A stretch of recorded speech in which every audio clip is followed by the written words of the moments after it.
वञ्चाकल्पतरुभ्यश्च कृपा सिन्धुभ्यैव च पतितानं पावनेभ्यो वैष्णवचरणेभ्यो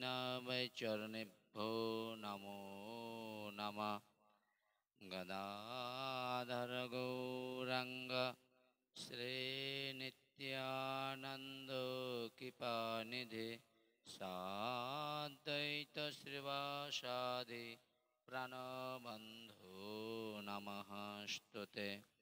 हे कृष्ण करुणा सिंधु दीनबंधु जगतोपते गोपेशु गोपिकान्तो श्रीराधाकान्तो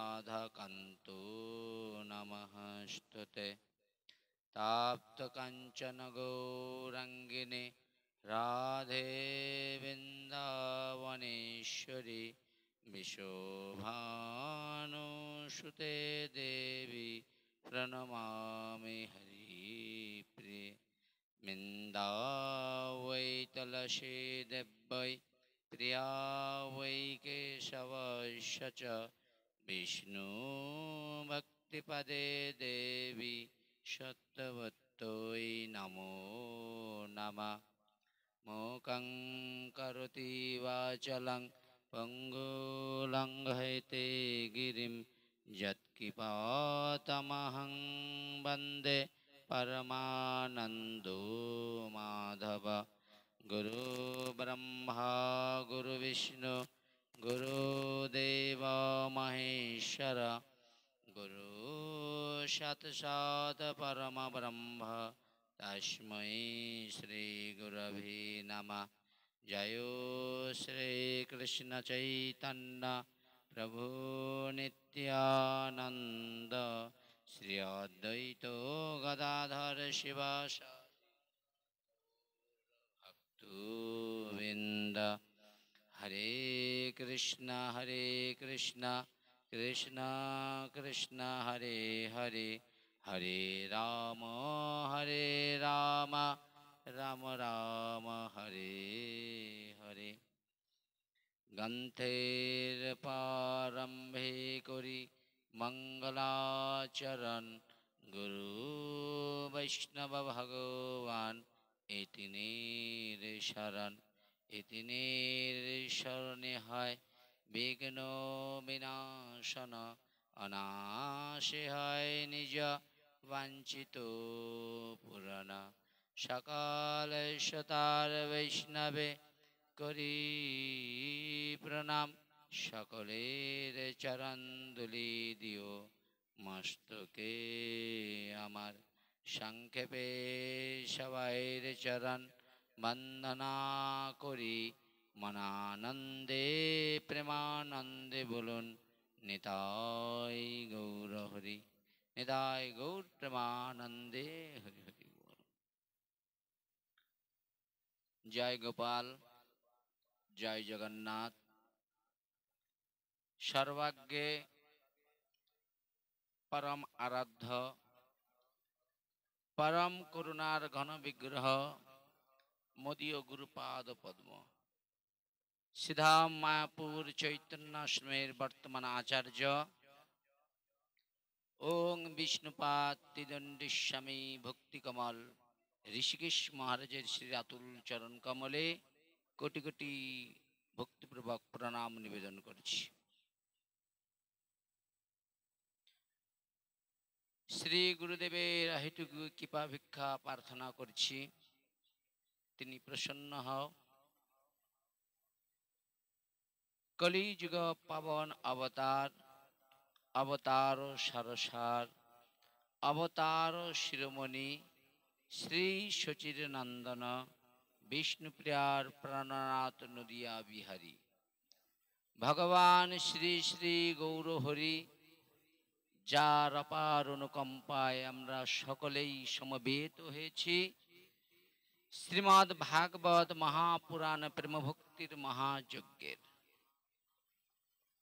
এই শ্রীমদ্ ভাগবত মহাযজ্ঞের যিনি বিশেষভাবে আয়োজন করেছেন পূর্ব মেদিনীপুর জেলার অন্তর্গত পূর্বনাখা গ্রাম নিবাসী হারাধন বর্মন মহাশয়, তো নাকি হারাধন বর্মন মহাশয় তদীয় বাসভবনে তার পুত্র পরিজন সহ এই শ্রীমদ্ ভাগবত মহাপুরাণ ব্রহ্মভক্তির যজ্ঞের আয়োজন করেছে। মুখ্য উদ্দেশ্য কি না, আজকে এই গৃহ মন্দিরে যে মন্দির রয়েছেন সেই মন্দিরের দিন আরাধ্য উপলক্ষে ভক্ত সঙ্গে ভাগবতীয় বার্তা সুধাময় হরিকথা শ্রবণ করার ব্যবস্থাপনা রেখেছে।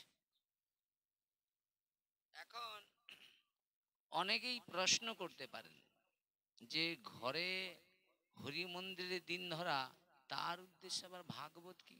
এ তো আগে কোনোদিন দেখি না। দেখেছেন আপনারা? কোনো জন্মে দেখেছেন? হ্যাঁ, কোনোদিন দেখেছেন? এখন দিন দিন দেখি না, যেখানেই দেখছে এইসব ভাগবত, কি ব্যাপারটা আমার বুঝতে পারছি না। কি আপনাদের একটু কষ্ট টষ্ট হয় নাকি? ভাগবত করাই বলে অনেকের কষ্ট হয় না? অনেক হিন্দুদের কষ্ট হয়, এ যেখানে সেখানেই ভাগবত।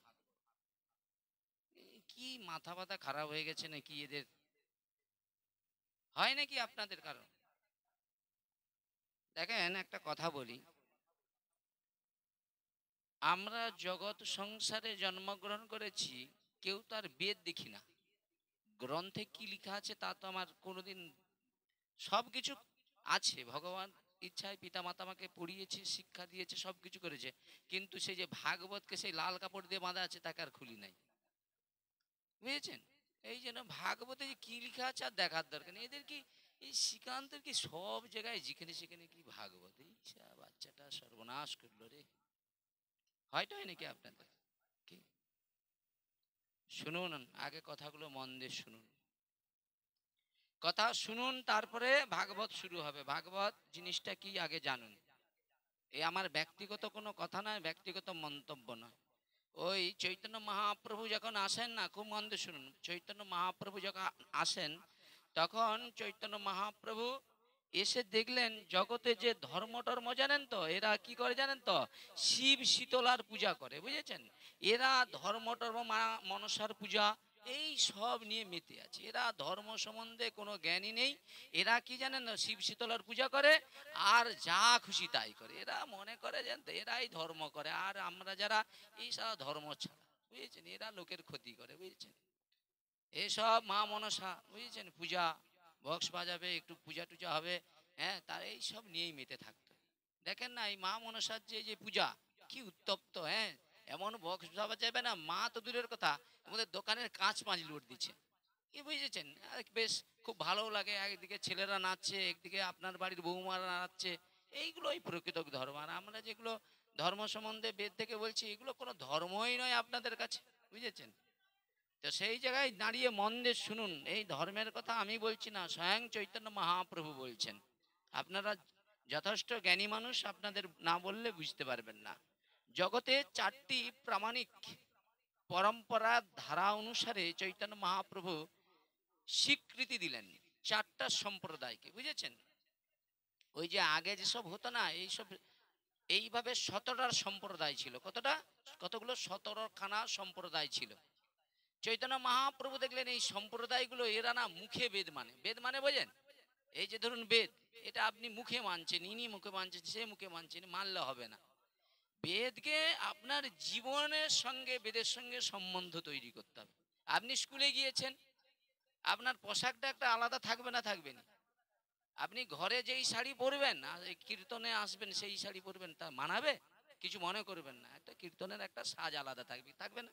কিছু মনে করেন না বাবা, ক্ষমা করবেন, আমি কাউকে উদ্দেশ্য করে বলছি না, বোঝানোর জিনিস বলছি। স্কুলের একটা ড্রেস থাকে না? ধরুন যে বাউল গান করে, ওরা বাউলের ড্রেস না থাকলে ওরা বাউল বলে মানাবে? যে ব্রাহ্মণ, ওরা ব্রাহ্মণের ড্রেস না থাকলে মানাবে? তো সেই জন্য শাস্ত্রে বলা আছে, যখনই কেউ কীর্তন করবে, ভাগবত সবাই যাবে, তাই তিলকটা দিতেই হবে বাবা।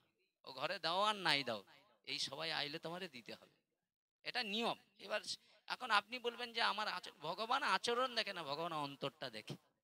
প্রমাণ দিয়ে যাবো আপনাদের, সুন্দর সুন্দর প্রমাণ। ভাগবত তো শুনেন অনেক, প্রমাণ শুনবেন, প্রমাণ তাহলে আপনি শর্টকাট ধরে নিতে পারবেন যে এই কথার সঙ্গে যুক্তি আছে। রাজা চন্দ্রধ্বজের নাম শুনেছেন? রাজা চন্দ্রধ্বজ কুষ্ঠ রোগ হয়ে গিয়েছে। নারদ ঋষি যখন এসেছে, নারদ ঋষি বললেন, শোনো হে রাজা চন্দ্রধ্বজ, তুমি না সাধুচরণ অপরাধ করেছ, আর সেই অপরাধের কারণে তোমার এই গলিত কুষ্ঠ রোগ হয়েছে। তুমি একটা কাজ করো, ওই মানস সরোবর বলে একটা সরোবর রয়েছে, ওই সরোবরের দুটো হংস রয়েছে, ওই হংস দুটোকে যদি ধরে নিয়ে এসে খেতে পারো না, ও রান্না করে, তোমার কুষ্ঠ রোগ ভালো হয়ে যাবে। এই কথা শুনেই মনে মনে চিন্তা করলো, তাহলে কোনো ব্যাপার নয়, মানস সরোবরকে যে হংস ধরলে সে হংস কি ধরা দেয়? ও হংস যাকে তাকে ধরা দেয় না। নারদ যখন আবার পরে এসেছে, কি এখন কমেছে? বলে কমবে কি, আরো বেড়েছে। বলে কেন? বলে মনে দুশ্চিন্তা, ও হংস ধরা পড়ে না। বলে ও হংস যাকে তাকে ধরা দেয় না, বলে যার তিলক আছে, যার ভিতরে ভক্তি আছে, তারই ধরা দেয়। বলে তাহলে কি করা যায়? বলে একটা উপায় আছে, তোমার গ্রামে তো অনেক সাধু গুরু বৈষ্ণব রয়েছে, তুমি একটু ঢাঁড়রা দিয়ে দাও, আর বিনিময় বলবো অনেক উপঢঙ্কা দেবো, মানে অনেক অর্থ দেবো যদি ওই হংস ধরে দেয়। তদ্রূপ আমাদের এই গৃহস্বামী বলছে, এই শ্রীকান্ত, তোমার দোকান বন্ধ করো, তোমার অনেক উপঢঙ্কা দেবো, তুমি এখানে আসবে, হরিনাম করবে। বুঝেছেন কি? ঠিক তো নাকি? সেই উপঢঙ্কার লোভে কি করেছে, এখন যেই শুনেছে চারিদিকে, তো শুনছে চারিদিকে, সবাই মুখে মুখে রাজা এখন ওই উপঢঙ্কা দিবে, অনেক অর্থ আদি দিবে। তো অর্থের লোভ কার না হয়?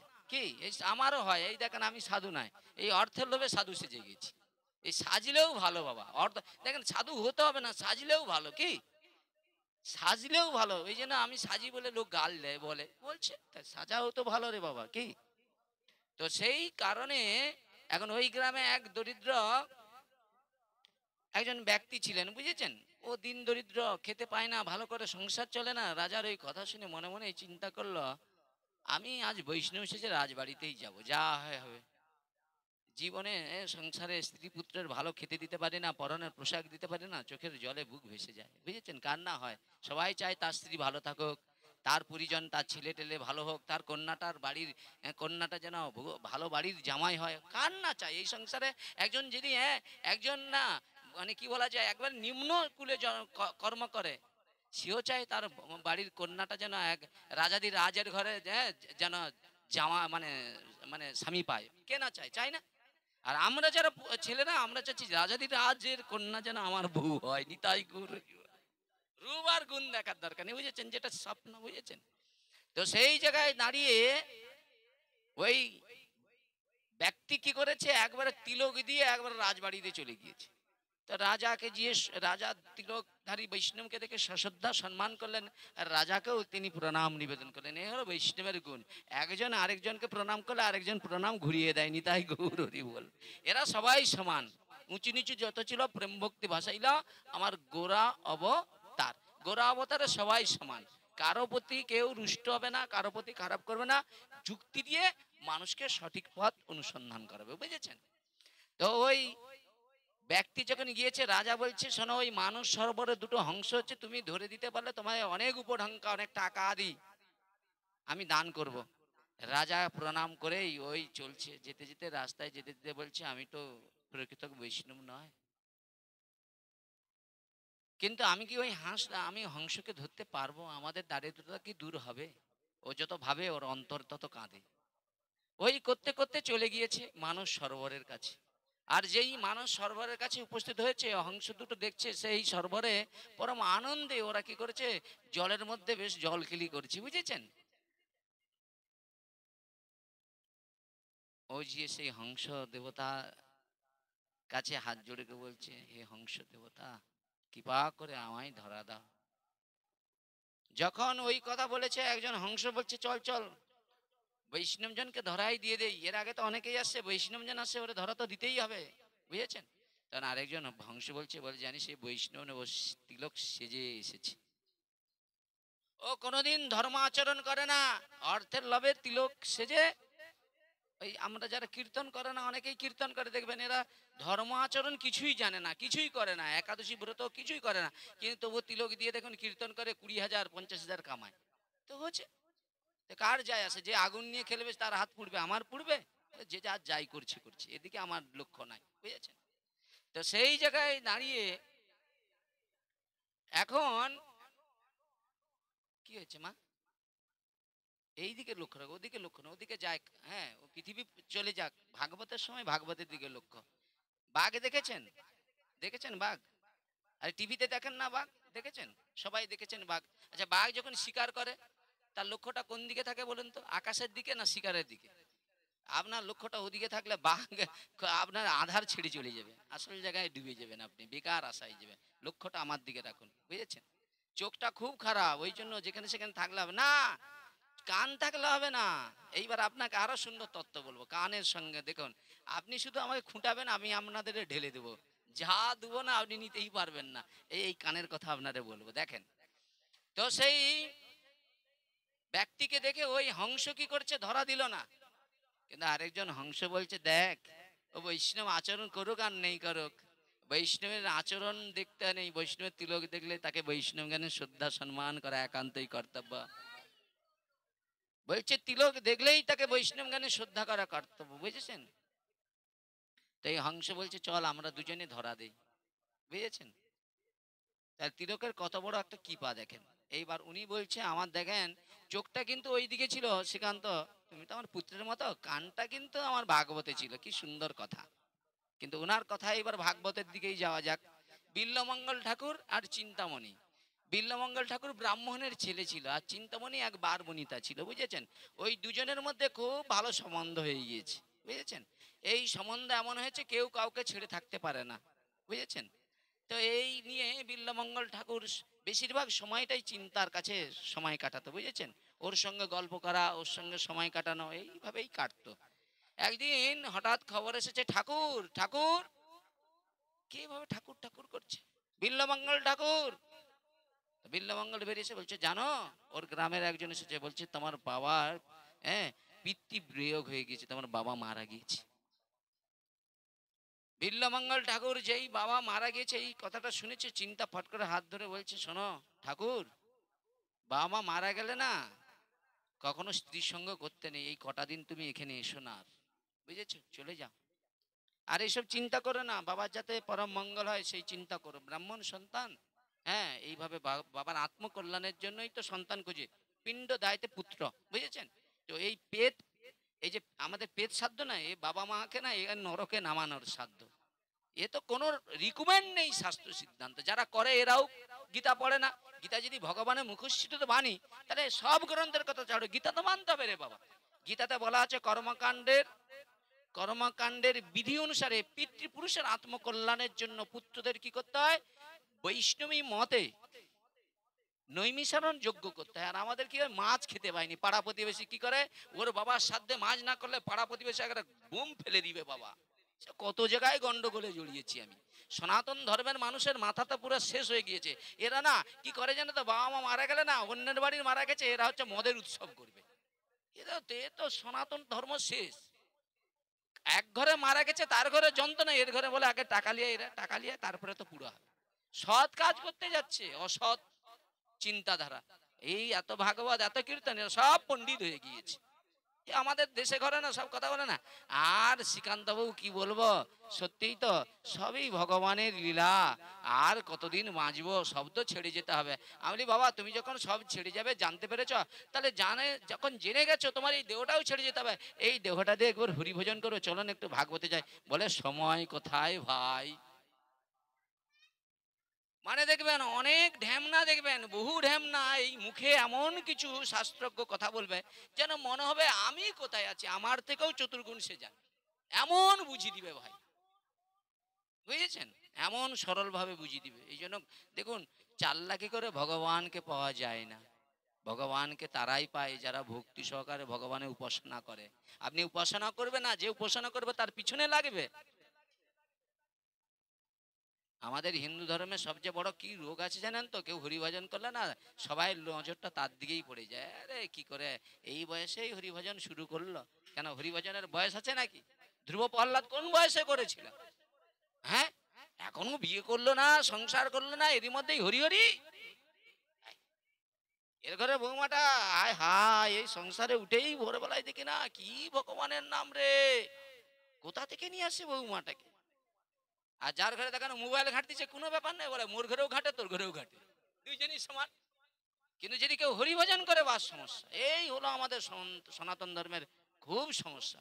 এই সমস্যাকে ভাঙতে হবে বাবা, না ভাঙলে শান্তি আসবে না। গৌরহরি আসছিল, গৌরের অনেক লড়াই ছিল, লড়াইয়ের পরে সেই জায়গাটা তৈরি করতে পেরেছিল। তবে আমরা যারা আসছে এই লাইনে, আমাদের মুখ্য উদ্দেশ্য কি? মানুষের কাছে বোঝাতে হবে, মানুষ বুঝুক। দেখতে দেখতে আপনার কি হচ্ছে, মাথার চুলগুলো পেকে যাচ্ছে, চোখের কনে কালি হয়ে যাচ্ছে। আপনার বয়স 80 বছর, 80 বছর মারা গিয়েছেন, এখনো মনে করছেন সংসারটার সুখ। সংসার তোমাকে কি দিবে সুখ? একটা মাছ যদি পুকুরে মারা যায়, হ্যাঁ, ওইটা না বাজারে নিয়ে গেলে বিক্রি হবে। এই ভগবান এই রথ থেকে নেমে গেলে না, তোমার পরিজন তোমাকে আর চিনবে না বাবা। তুমি তো সব দেখো, দেখেও এখনো সচেতন হচ্ছে না।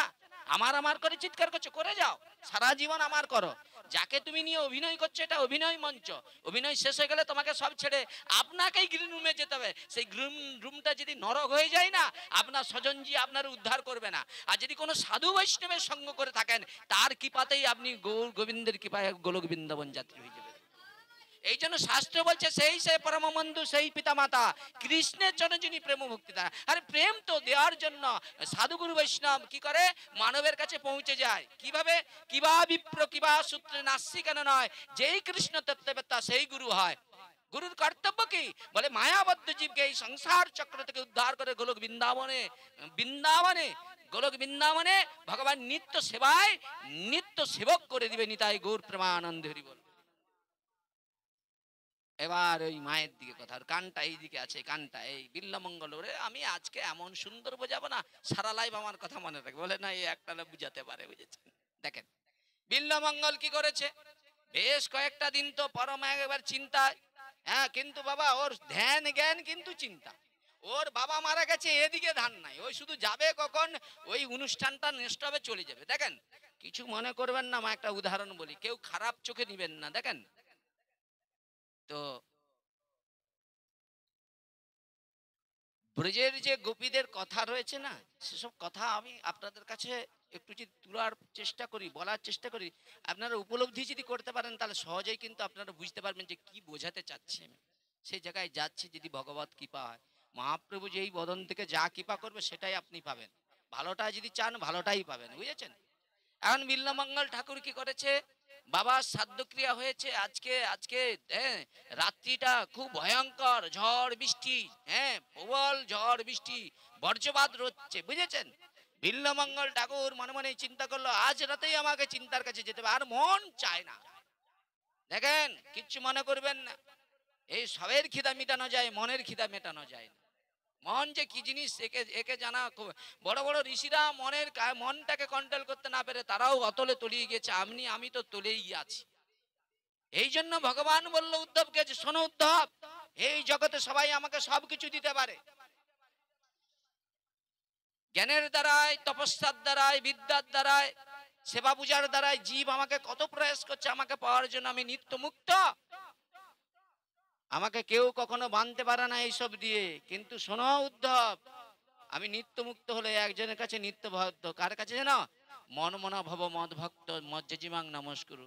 যে ভক্ত তার মনটা দিয়ে দেয় না, তার সেবাটাই আমি গ্রহণ করে থাকি।